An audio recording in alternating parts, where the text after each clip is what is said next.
نبی اکرم صلی اللہ علیہ وسلم کی شخصیت کے عظمت کے مختلف پہلو ہیں۔ ایک ہے آپ کا مقام و مرتبہ اور آپ کی عظمت بحیثیت نبی، ایک ہے آپ کی عظمت، آپ کا مقام رفیع و بلند بحیثیت انسان۔ پھر انسان کی حیثیت سے بھی ایک پہلو ہے روحانیات کا، آپ کا مقام اور مرتبہ روحانی اعتبار سے،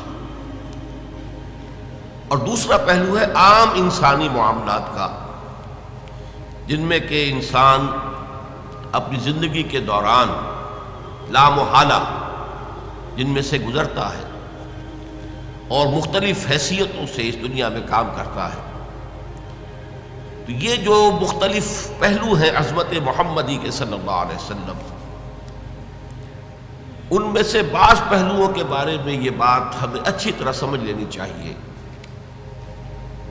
کہ اس کی عظمت، آپ کی عظمت کا بیان تو درکنار،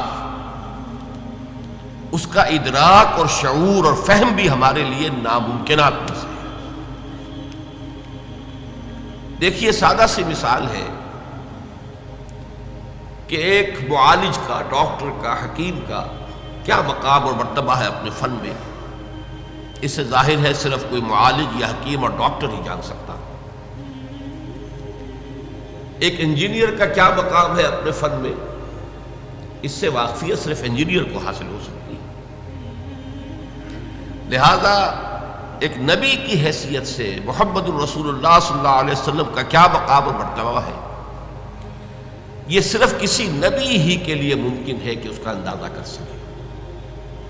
کسی غیر نبی کے لیے یہ محال عقلی ہے۔ مزید برآں کسی بھی انسان کا کسی فن میں کیا مقام ہے، اس کا جو ایگزیکٹ تعین ہے، وہ وہی شخص کر سکتا ہے جو اس فن میں اس سے بالا تر ہو، اس لیے کہ نیچے جو ہوگا وہ تو صرف دیکھے گا اوپر کی طرف، اس کے لیے یہ ممکن نہیں ہے کہ اپنے سے بلندتر مقام کے حامل شخص کا اصل مقام و مرتبہ معین کر سکے۔ اب ظاہر بات ہے کہ نبی اکرم صلی اللہ علیہ وسلم سے بالا تر مقام کسی نبی کا نہیں،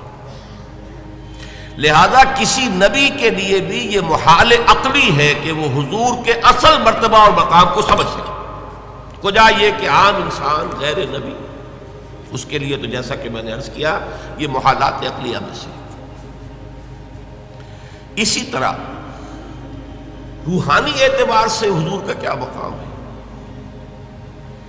ظاہر بات ہے کہ ہم جیسے لوگوں کے لیے اس کا ادراک و شعور ممکن نہیں۔ چند باتیں میں آپ سے عرض کیے دیتا ہوں، بعض اعتبارات سے خود حضور نے اسے واضح کیا کہ یہ تمہارے لیے ناممکن ہے کہ سمجھ سکو۔ مثال کے طور پر حضور صوم وصال رکھتے تھے۔ صوم وصال اسے کہتے ہیں کہ آج روزہ رکھا اور شام کو اسے افطار نہیں کیا، وہی روزہ رات سے گزر کر پھر اگلے دن تک چلا اور اگلے دن شام کو افطار ہوا، تو یہ 2 دن کا صوم وصال ہے۔ اگر یہی بات آگے ایک اور دن چلے گی تو 3 یوم کا صوم وصال ہو جائے۔ نبی اکرم صلی اللہ علیہ وسلم یہ صوم وصال رکھتے تھے، لیکن اپنے ساتھیوں کو، صحابہ کو، یعنی نوٹ کیجئے ہمارے لیے تو کیا سوال پیدا ہوتا، صحابہ کو بھی روکتے تھے۔ جس پر کسی صحابی نے سوال کر لیا تو آپ نے فرمایا صلی اللہ علیہ وسلم، ایکم مثلی، تم میں سے کون ہے جو میرے مانند ہو؟ ابھی تو عند ربی، میں تو اپنے رب کے پاس رات گزارتا ہوں، ہوا یطعمنی و یسقینی، وہ مجھے کھلاتا اور پلاتا ہے۔ اب بتائیے ہم میں سے کس کے لیے ممکن ہے کہ تصور کر سکے کہ یہ شب بصری جو اللہ کے ہاں ہوتی تھی اس کی نوعیت کیا تھی، اس کی کیفیت کیا تھی، وہ کھلانا اور پلانا کس نوعیت کا تھا جو اللہ تعالیٰ محمد رسول اللہ صلی اللہ علیہ وسلم کے ساتھ معاملہ کرتا تھا۔ معلوم ہوا کہ یہ چیز بھی ہمارے دائرے سے خارج ہے۔ اچھا، میں تو اپنی بات کر رہا ہوں، میں سمجھتا ہوں کہ بڑے سے بڑے صوفی اور بڑے سے بڑے ولی اللہ کے لیے بھی ممکن نہیں ہے کہ حضور کے روحانی مقام کا پورا پورا ادراک کر سکے۔ ان دونوں پہلوؤں سے جب ہماری عقلیں اور ہمارا فہم و شعور اور ادراک عاجز ہے تو اس کا مفہوم یہ ہوا کہ اس کو بیان کرنے کی کوشش کرنا بہت بڑی خطا، بہت بڑی غلطی ہے۔ یہ بڑی خطا اس اعتبار سے نوٹ کیجیے، سادہ سی مثال سے بات سمجھ میں آ جائے گی۔ ایک لطیفہ ہے، کسی دیہاتی کی کوئی مشکل تھی جسے کسی ایک شہری بابو نے، شہری شخص نے حل کر دیا، اور وہ شخص جو تھا شہری، وہ ڈپٹی کمشنر تھا، لیکن اس دیہاتی نے اسے دعا دی، خدا تجھے پٹواری بنائے، اس لیے کہ اس دیہاتی کے لیے سب سے بڑا عہدہ، سب سے زیادہ صاحب اختیار ہستی پٹواری کی تھی۔ اس کی تھوڑی سی جنبش قلم سے اس کی زمین کسی اور کے نام درج ہو جاتی ہے، انتقال ہو جاتا ہے، اسی کے قلم کی جنبش سے مالیانہ معاف ہو جائے گا، سارے اختیارات اس دیہاتی کے جو ہے، اس کاشتکار کے جو ہے، وہ تو اس کے ہاتھ میں ہے۔ اسے کیا معلوم کہ اس پٹواری سے لے کر اس ڈپٹی کمشنر تک کتنے عہدے ہیں درمیان میں،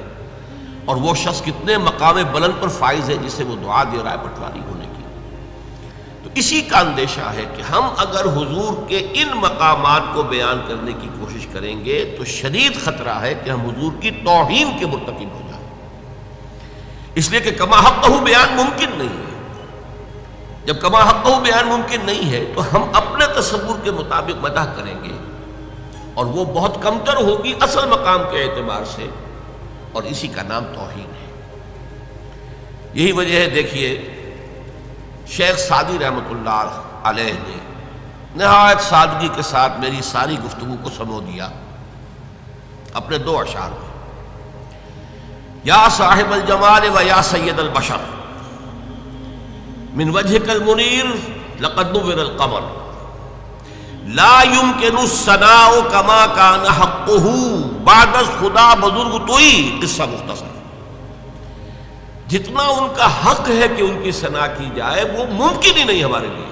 لا يمكن الثناء كما حقه۔ بس ہمیں صرف یہ کہہ کر جو ہے اس بات کے دامن میں پناہ لینی ہے کہ بعد از خدا بزرگ توئی، قصہ مختصر۔ اللہ کے بعد آپ ہی کی ہستی ہے بلند ترین، عظیم ترین، اب اسے کس طرح بیان کریں، کیا بیان کریں؟ ہمارا تصور سے بھی آگے بڑھ کر تخیل بھی سرنگو ہے